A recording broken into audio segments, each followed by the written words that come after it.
Happy birthday, Tatay Diggs! Yung handa namin para sa'yo. Para sa'yo. Meron din pansit doon. Ayan. May cake pa para sa'yo, Tatay Diggs. Teka lang, wala pa yung ano eh. Wala lang ipa. Para Kita ba? Kita ko naman. Kita ba? Yes. Yeah. Yan. Kita? Celebration ano? Dali, habang wala si Michelle. Dali, picture! Kawan. Ay, may, oh, may bisita pa dada din. Kita pa.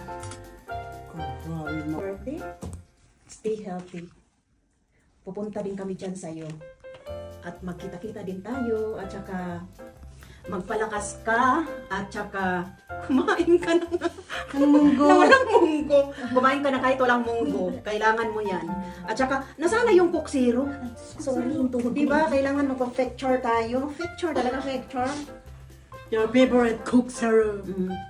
Paborito niya yan. Oh, message niyo. Come on. So, hello Tatay Digong. Happy birthday to you. Kasabot man mi nga very strong ka. Kaya sana hahaba pa yung buhay mo. At super, ang lungkot ko talaga. Super, iyak ako nung nangyari sa'yo yun. So, kahit sana ako magpunta sa bus, pag marinig ko yung boses mo, talagang tutulo talaga yung luha ko. Basta sad talaga kaming lahat. Stay strong and happy birthday again. Ikaw. Hindi ba kamayak na naman ako? Sige, teka, manghilang ka, te. Ate, nino to, dali na. Okay, happy birthday Tatay Diggs.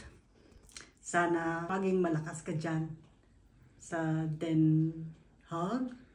The Hague. The Hague. The Hague. Sana makikita pa rin tayo sa Pilipinas. Bye-bye. Diba ako? Alangan. Alangan. Okay, it's firstly, happy birthday. I do not like what they did to you. Hindi ko nagustuhan. Honestly, I did not vote for you, please.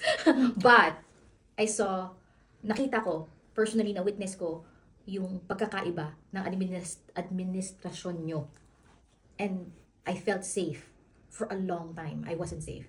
I have kids, and I felt that the Philippines was safe during your administration. And unfortunately, I had to cut it short because lumipat kami ng Germany. But, Ate Flory! Ate Flory! Iba talaga pag matanda na, no? Buti It's na lang okay. kita mga bata. Bigyan mo tissue! Iba kasi, iba talaga yung sakit. Oo, because it was so unfair.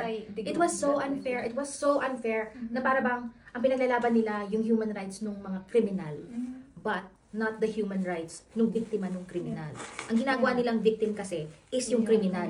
Hindi yung naging biktima talaga. So, I'm like, it was just so unfair. And we hope you know that we are with you through this. And makakaraos tayong lahat. Tama. Yeah. And that's it. Ang dami yung nagsi-celebrate. Dami nagpa-party for you, Tatay Diggs. Ito pa, ang pagkain namin, Tatay Diggs. Meron pa kaming Coke. Hindi pa tapos. Tapos bumili kami Coke Zero. Para sa'yo, Ito your yung favorite. Ang paborito mo, paborito ng bayan. Yes. Oo. Si Ate Flor, na sakit ng isang linggo.